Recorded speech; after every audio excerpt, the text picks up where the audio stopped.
श्री सदगुरुदेव की। सदगुरु श्री कबीर साहब जी इस संसार में ऐसे महापुरुष, उन्होंने आर पार का निर्णय दिया। धोखेबाजी बिल्कुल नहीं रखी। सदगुरु ने भंडा फोड़ दिया भरम भूल कल्पना का। ऐसा कोई महापुरुष नहीं हुए अनादिकाल में, अनादिकाल के इस जगत में, कि उन्होंने सत्य को लखाया हो। निर्णय तो उन्होंने भी दिया, पारख पारख वो भी कहते रहे, पर उनकी पारख जीव से भिन्न कल्पना करके इस ब्रह्म परमात्मा को लखाया कि वो सत्य है। और सत्य करके और चेतन जीव को लखा दिया कि ये सत्य है। लोग कहते हैं हमने जीव देखा नहीं, ये तो बहुत बड़ी भूल है। जीव तो पल पल देखने में आ रहा है। जो सबको जान रहा है वो जानने वाला चेतन जीव ही तो, वही तो जानने में आ गया। जो जान रहा है वही चेतन जीव है। और फिर भी लोग कहते हैं कि हम जानना चाहते हैं, तो किसको जानना चाहता है? जब सबको जान रहा है और फिर भी कहता है कि मैं चेतन जीव को जानना चाहता हूँ, तो जो सबको जानने वाला जो जनैया है वही तो चेतन जीव है। जो सबको जानता है और सबको परखता है, सबके गुण धर्म को जानता है, वही चेतन जीव है। अब उससे भिन्न फिर रह क्या गया? उसे को जानेगा, और उससे भिन्न जानेगा तो पृथ्वी जल वायु अग्नि के गुण धर्म को जानेगा। और सबके जो गुण धर्म को जानने वाला है वही चेतन जीव है। तो पल पल जानने में आ रहा है, पल पल देखने में आ रहा है, और फिर भी कहता है कि मैं जीव को देखना चाहता हूँ। ये कितनी बड़ी भूल है। जो सबको परखे, जो सबको जाने, सबके नाम रखे, वो चेतन जीव है। और वो जब शरीर में से निकल जाता है चेतन जीव, तो फिर जड़ पदार्थ और जड़ पदार्थों को भी नहीं जान सकते। पृथ्वी है, ये जल को नहीं जान सकती, और जल है, अग्नि को नहीं जान सकता, और अग्नि है ये वायु को नहीं जान सकती, और वायु ये तीन तत्व रह गए, इनको नहीं जान सकते। ये चारों तत्व मिलकर के चेतन जीव को नहीं जान सकते, और अकेला ये चेतन जीव और सबके गुण धर्म को जानता है, और जनैया है वही तो जीव है। और फिर भी कहे कि हम जीव को नहीं जानते, तो ये बहुत बड़ी भूल है। तो ये भूल मिटाने के लिए सदग्रंथ बीजक को गुरुमुख से पढ़ना पड़ता है, और पारखी सदगुरुदेव की सानिध्य में रह करके। जब तक हमको पारखी सदगुरुदेव नहीं मिलेंगे, सत्य का बोध नहीं कराएंगे, तब तक सत्य का बोध होगा ही नहीं। और लोग तो अपने से भिन्न सत्य को बताते रहते हैं सत्य है। सब संतन में पारख कीनी, राम भाग द्वे कीना, और सब संतों ने मिलकर के पारख करी। तो राम को क्या, उसके दो भाग कर दिए। तो राम, तो रा अक्षर को मान करके कोई ईश ब्रह्म परमात्मा है उसको, और माया, माया में फंस गए। तो सदगुरुदेव जी पुकार के समझाते हुए कहते हैं कि जो जो जो राग कहिए चेतन जीव, और माँ कहिए ये माया, ये माया भी गुरुबल।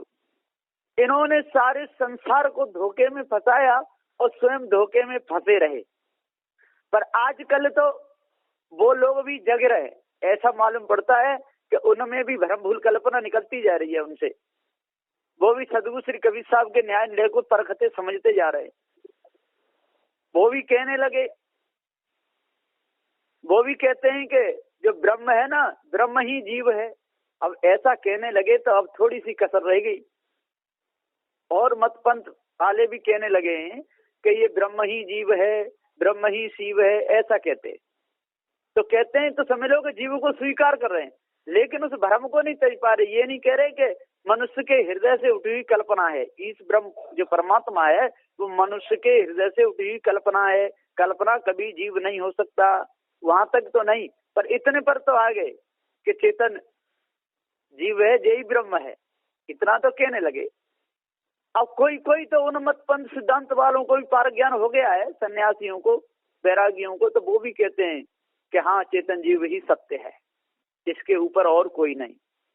बेशक वो लाल कपड़े पहनते हो, सफेद कैसे भी पहने, उससे कोई लेना देना नहीं, लेकिन उन लोगों में भी जागृति हो रही है। आजकल कोई भ्रम में नहीं है, तो भूल को त्यागते जा रहे हैं।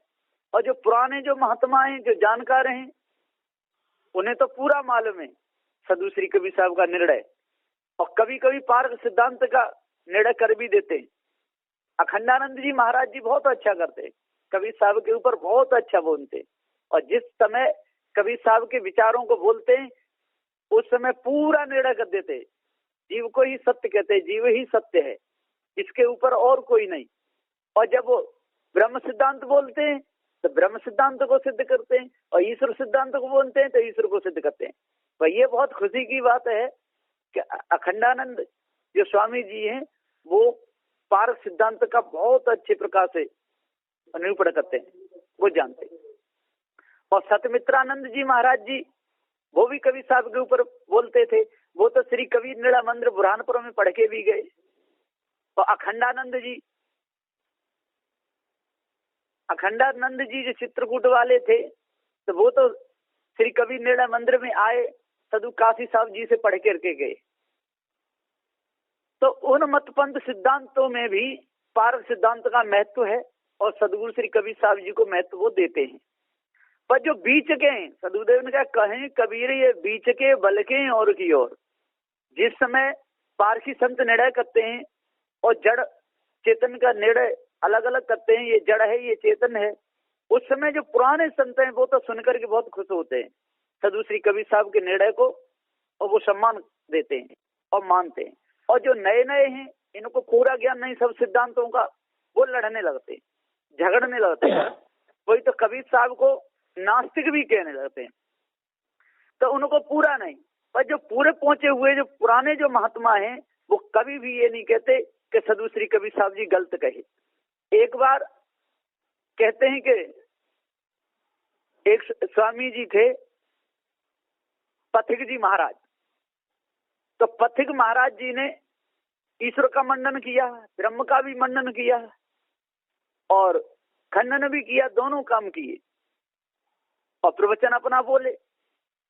तो उनको पूछने के लिए गए परीक्षक साहब जी, उन्होंने जाकर के साहेब बंदी करी, कही कि महाराज जी ये बताइए कि अभी आप ब्रह्म का निरूपण कर रहे थे और ईश्वर का भी कर रहे थे, और एक शब्द में ये भी कहे कि जो जीव की कल्पना है, तो जो सदगुरु श्री कबीर साहब जी ने तो ऐसा कहीं नहीं कहा, एक तरफ खंडन किया हो, एक तरफ मंडन किया हो।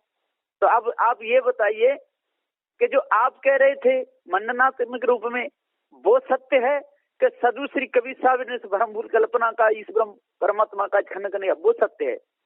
तो पथ जी की महाराज जी बोले कि जो साधु श्री कबीर साहब जी बात कहें वो सत्य है, वो बिल्कुल ठीक है। कि फिर आप ऐसा क्यों कहे? कि मैं जनता को देख करके कहा, यहाँ सभी प्रकार की जनता बैठी है और उस सिद्धांत में मेरा वेश भी हुआ है, उस सिद्धांत को मैं मानने वाला हूँ। जब मैं पारसी संतों के सब के बीच में बैठता हूँ तब तो यही कहता हूँ कि चेतन जीव ही सत्य है, जीव ही जनैया है, इसी ने सारी कल्पना की है। तो पथिक महाराज ने भी और सत्य को जाना, चेतन जीव को सम्मान दिया और उनको पारक ज्ञान था। अब समाज के हिसाब से देख करके लोग बोलते हैं, वो बात अलग है। जो सभी प्रकार के कोई लड़ने लगे, कोई झगड़ने लगे, ये देखते हुए रार ना हो, खून खराबा ना हो, क्योंकि साधु श्री कबीर साहब के सिद्धांत में मारना, काटना, पीटना ये वर्जित है, लड़ना झगड़ना वर्जित है।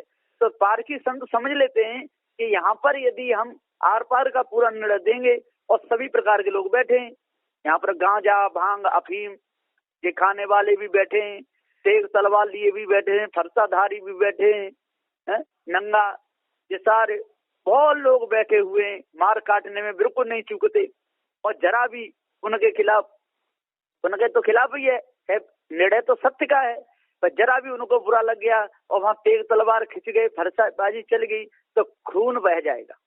इसलिए पारसी संत पहले तो वहां पर बोलते नहीं, और बोलते हैं तो फिर उपदेश जो सुधारता में वो बोलते रहते हैं, और उनके जो सिद्धांत में जो कमियां हैं उनको नहीं दर्शाते। और आजकल तो उनकी भी समझ में बात आ गई है, तो आज तो पार की संत भी खुल के बोलते हैं और वो लोग भी समझ जाते हैं और बड़े चाव से समझते हैं, है ना। किसी भी मत पंथ सिद्धांत के हों, वो समझ लेते हैं कि सदगुरु श्री कबीर साहब ने जीव को सम्मान दिया, जीव को ही सत्य बताया। जब जीव को सत्य बताया तो किसी का खंडन तो किया ही नहीं, जब जीव ही सत्य है। जितने भी हैं चार खानियों में जो भटक रहे हैं वासना बस, ये सब जीव हैं। और जो मनुष्य खानी में आकर के अपने आप को जान लेता है उसी का कल्याण होता है, उसी की वासना मिटती है और वो सारी वासनाओं को त्याग करके वो अलग हो जाता है। तो ये भेद तो सबको समझ में आ गया। और इतना तो सब जानते ही हैं कि पहले के ग्रंथों में ये सब लिखा है, निर्गुण है, निराकार है, अगम है, अपार है, चित्त मन बुद्धि वाणी से परे है, ये शब्द तो लिखे ही हुए हैं। अब वो भी जानते हैं कि निर्गुण का क्या अर्थ है, निराकार का क्या अर्थ है, आगम अपार का क्या अर्थ है, वो सब जानते हैं, पूरा जानते हैं। तो उनको भी पता चल गया है कि बिना जनैया चेतन जीव के और कोई भी वस्तु जानने में आ ही नहीं सकती। पृथ्वी के गुण धर्म बिना चेतन जीव के जानने में आएंगे ही नहीं। कोई भी ग्रंथ बिना चेतन जीव के लिखने में आएगा ही, लिखा भी नहीं जाएगा। और बिना चेतन जीव के कोई ग्रंथ पढ़ा भी नहीं जाएगा। जो भी निरूपण हो रहा है सारे संसार में, जो भी आविष्कार हो रहा है, सबको चेतन जीव ही कर रहा है। और जो प्राकृतिक पहले से जो चला आ रहा है अनादि से, वो तो अनादि का है ही। और जो बीच में जो कार्य बनता है, बिगड़ता रहता है, वो भी तत्व प्रकोप से होता रहता है। और जो मनुष्य के द्वारा जो कार्य बनता है वो भी बिगड़ करके कारण में मिल जाता है। जितने भी आज यंत्र बने हुए सारे संसार में दिख रहे हैं, ये भी एक बार बिगड़ करके सारे और इसी जिमी भूतल में मिल जाएंगे और फिर उनके द्वारा फिर आविष्कार होगा। पहले के यंत्र और तरह के थे, आज यंत्र और तरह के हैं। आगे आविष्कार जैसा होता जाएगा वैसा होता जाएगा। वैज्ञानिक लोग हैं, ये भी तो मनुष्य ही हैं और वो भी पृथ्वी जल वायु अग्नि से ही शोधन कर रहे हैं, जो भी बना रहे हैं। आजकल तो कहते हैं कि परमाणु का भी टुकड़ा हो जाता है, 3 भागों में बट जाता है। तो जब 3 भागों में बट गया तो वो परमाणु कहाँ रहा? जो टूटे नहीं, जो फूटे नहीं, किसी भी प्रकार से भागों में ना बटे, उसको परमाणु कहा गया है। यदि 3 भाग उसके हो गए तो 3 भाग में से जो 1 भाग है वो परमाणु है। और यदि उसके भी यदि 3 भाग हो गए तो उस 3 भाग में से भी जो 1 भाग बचा वो परमाणु है, जिसका खंडन ना हो, जो किसी भी यंत्र से कैसे टूट ना सके, उसको परमाणु कहा गया है। पर उन्होंने कहा परमाणु का टुकड़ा हो जाता है। अब कहते हैं तो वो कहते रहे, तो जब टुकड़ा ही हो गया तो परमाणु रहा का। और वो लोग ऊर्जा रूप में सबको मानते हैं। तो जब ऊर्जा रूप में सब मानते हैं और सारी ऊर्जा को यदि इकट्ठा कर दिया जाए तो कठोरपना आता ही नहीं।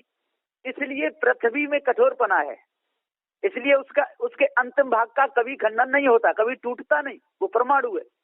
जल है, जल का अंतिम भाग कभी टूटता नहीं, अग्नि का अंतिम भाग कभी टूटता नहीं, वायु का अंतिम भाग तो टूटने का कोई सवाल ही नहीं, वायु की तो चोट भी नहीं लगती शरीर में। तो सदगुरुदेव जी यहाँ पुकार के समझाते हुए कहते हैं कि जो परमाणु जो बम बनाई जाती है और उसमें जो बारूद जो भी भरी जाती है, जब उस तोप को दागते हैं तो वहां पर अणु टूटता है। अणु टूटता है तो परमाणु रूप में फिर बाहर निकलते हैं। और वो लोग कहते हैं परमाणु टूटता है तो 3 भाग होते हैं। जब 3 भाग परमाणु के हो गए तो परमाणु नहीं रहा। जिसका भाग ना हो, जो टूटने से न टूटे, फूटने से जो न फूटे, वो परमाणु है। जैसे हीरा है, हीरा घन की चोट में कभी फूट नहीं सकता, घन में घुस जाता है। और घन की चोट से यदि फूट गया तो वो हीरा हो ही नहीं सकता है। इसी प्रकार से ये चेतन जीव अजर अमर अखंड है, जनैया है। इसको जानने वाला सारे संसार में और कोई नहीं। सबको जानने वाला, सबको मानने वाला, सबको थापने वाला, सबका निरूपण करने वाला, सबका नाम रखने वाला, ये नामी चेतन जीव है। और नाम सारे जड़ हैं और ये नामों का अर्थ लगाता रहता है। जितने नाम रख दिए 4 2 6 7 18 पुराणों में जो भी लिखा है वो सब नाम लिखे हैं, किसी भी प्रकार से लिखे हो। और उन नामों का अर्थ लगाने वाला ये चेतन जीव है। ब्रह्म है वो भी नाम है, ईश्वर है वो भी नाम है, देवी देवता जितने भी रखे हैं ये सब नाम है, ईश्वर परमात्मा। लेकिन निर्णय किया जाए तो वस्तु नहीं है, शब्द है, गाहक नहीं। वो केवल शब्द है। अब आवाज लगाओ तो कोई ईश ब्रह्म परमात्मा आवाज देने वाला नहीं कि मैं हूँ। यदि आवाज आएगी तो चेतन जीव के आएगी जड़ के संबंध से। यदि जीव भी अलग हो तब भी आवाज नहीं दे सकता, जड़ अलग हो तो जड़ की आवाज जड़ ही रहेगी, वो कोई सार असार निर्णय नहीं जान सकती। जैसे बादल ऊपर तड़पता है, अब उसको पूछो भैया तू क्यों तड़प रहा है, ओले पड़ेगी, बरसात होगी, क्या होगा, तो वो कोई जवाब नहीं देगा क्योंकि वो जड़ है। सूर्य निकल रहा है, सूर्य के हाथ जोड़ते रहो, पूछते रहो, आप निकलते हो, कल आप में गर्मी हो रही है, तो ये तो सब मौसम का गर्ज लगाते हैं, उसके हिसाब से बताते हैं वर्षा होगी। तो जब भान गर्मी करे तब बरसन की आस। इसी प्रकार से सदगुरु देव जी पुकार के समझाते हुए कहते हैं कि जब महापुरुष जब गर्मी करते हैं, जब तेज बोलते हैं, जब समझाते हैं, तब समझ लो कि अब ज्ञान होगा, अब जड़ चेतन का भेद समझ में आएगा, अब पूरा भेद जानने में आने वाला है, ये पता चल जाता है। और नरमाई से कोई भी काम नहीं होता, नरमाई से कोई काम हो ही नहीं सकता है। अब कोई कहे अग्नि ना जले, अग्नि में ताप ना उठे और भोजन पक जाए, तो ऐसा नहीं हो सकता है। अग्नि तो जलानी पड़ेगी, अग्नि में गर्मी होगी और वो गर्मी तेज होगी और तब पानी में रखी हुई चीज पिघलेगी और तब उसको बाहर उतारेंगे। यदि ठंडे पानी में आलू डाल के रख दिए जाएं और अग्नि नहीं जलाई जाए और कहा कि पक जाए तो नहीं पकेंगे। इसी प्रकार से लोहे को लोहार के पास ले जाया जाए और कहा जाए इसमें हथौड़ा एक भी नहीं लगे और औजार बन के तैयार हो जाए, तो ऐसा नहीं होगा, उसे तो तक के घन की चोट मारनी ही पड़ेगी। इसी प्रकार से शिष्य है और गुरु की शरण में चला गया और शिष्य उसके ऊपर हाथ फिराते, गुरु जी उसके ऊपर हाथ फिराते रहे तो पुचकारते रहे, तो उसका सुधार कभी हो नहीं सकता। तो शब्द रूपी घन की चोट माननी पड़ेगी, तो गुरु को शिष्य में माननी पड़ेगी, माता पिता को अपने पुत्रों में माननी पड़ेगी घन की चोट, लोहार को लोहे में माननी पड़ेगी, सुनार को सोने में माननी पड़ेगी। इसी प्रकार से कुम्हार जब बर्तनों को बनाता है तो मिट्टी को लाता है खोद खोद करके, फिर उसकी पिटाई करता है और पिटाई करके और फिर उसमें पानी डालता है और पानी डाल करके खूब गूद गूद करके उसकी सारी नस ढीली कर देता है उस मिट्टी की, और फिर उसको चाक पे चढ़ाता है और चाक पे चढ़ा करके फिर डंडे से घुमाता है और घुमा करके फिर हाथों से उसके आकार को बनाता है और आकार को बना करके फिर काट करके चाक से नीचे उतारता है और नीचे उतार करके और फिर उसमें अंदर हाथ लगाए के ऊपर से धड़ाधड़ मार मार के उसे पूरा करता है। तो गुरु कुम्हार शिष्य कुंभ है, गड़गड़ काढ़े खोट और अंतर हाथ सहार के बाहर मारे चोट। तो जो लाड़ प्यार में जो पलते हैं और जिनको कसौटी नहीं कसी जाती वो कच्चे के कच्चे ही रहते हैं, और जो कसौटी के साथ में जो बच्चा स्कूलों में पढ़ता है वो पढ़ लिख के विद्वान होता है, वो तेज होता है, और जो लाड़ प्यार में पढ़ता है वो कच्चा का कच्चा ही रह जाता है, उसे तो शुद्ध लिखना भी नहीं आएगा, शुद्ध बोलना भी नहीं आएगा, है ना। और जो लाड़ प्यार में ज्यादा रहता है उसको बैठना उठना भी नहीं आएगा। तो सदगुरुदेव जी पुकार के समझाते हुए कहते हैं कि हर जगह कसौटी की जरूरत है।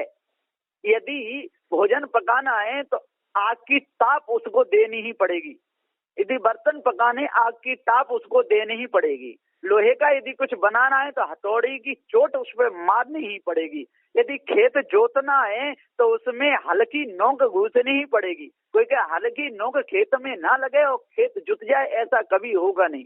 यदि फसल काटनी है तो उसमें दराती चलानी ही पड़ेगी, बिना दराती चलाए बिना यंत्र का प्रयोग करे खेत कभी कटता नहीं है।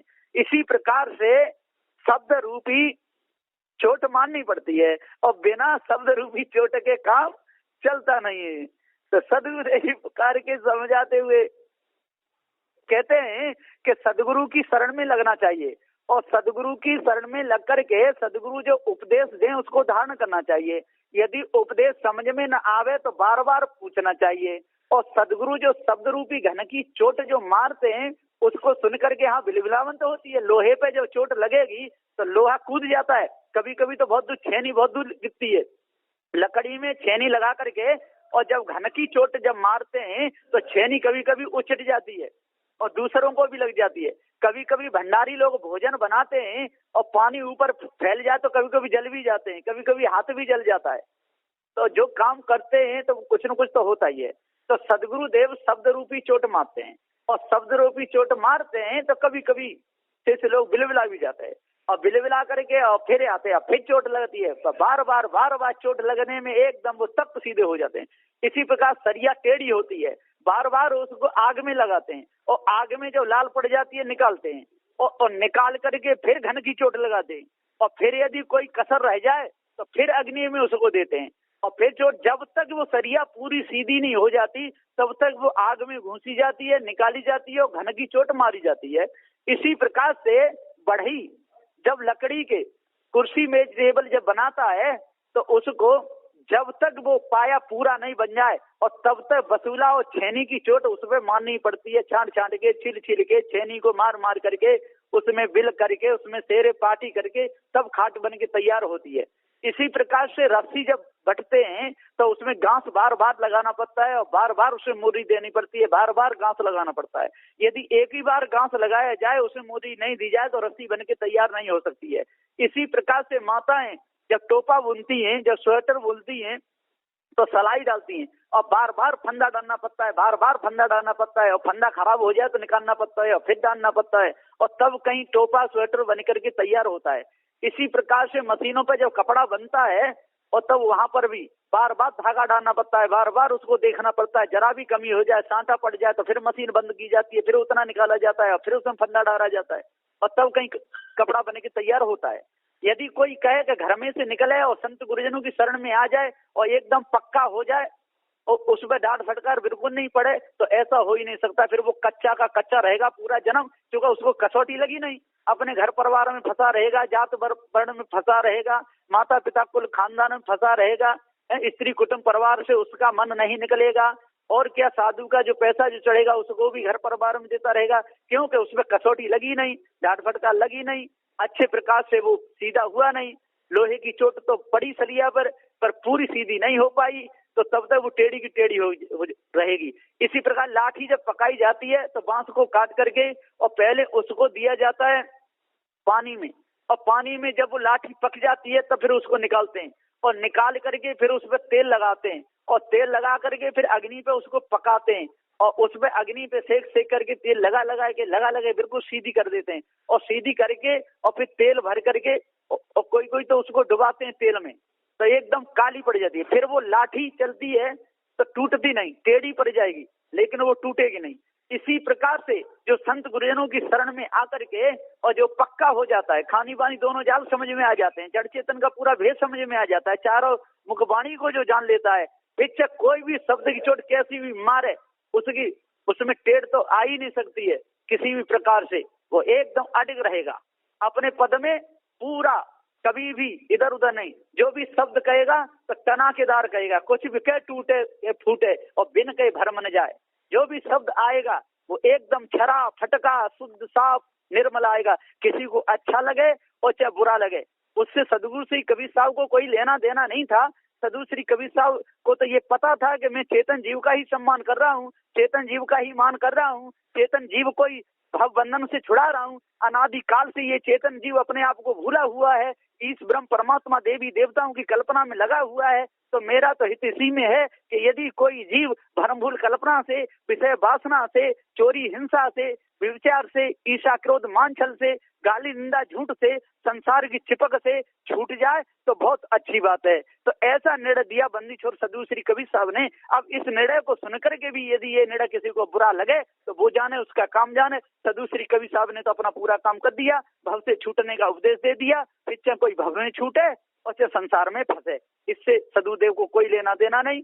सदगुरुदेव तो फक्कड़ फकीर थे, मस्त संत थे, कोई लेना देना नहीं, सत्य का उपदेश दे दिया। कोई मानेगा तो उसका भला होगा और नहीं मानेगा तो उसका बिगाड़ होगा। इससे सदगुरुदेव को कोई लेना देना नहीं कि कोई कितने सुधरेंगे कितने बिगड़ेंगे। सदगुरु श्री कबीर साहब ने तो सत्य का उपदेश दे दिया, कहीं कबीर हम जात पुकारा और पंडित हो सो ले बेचारा। बस इन्हीं वचनों के साथ में मैं अपनी वाणी को विराम देता हूँ। बोलिए श्री सदगुरुदेव की जय।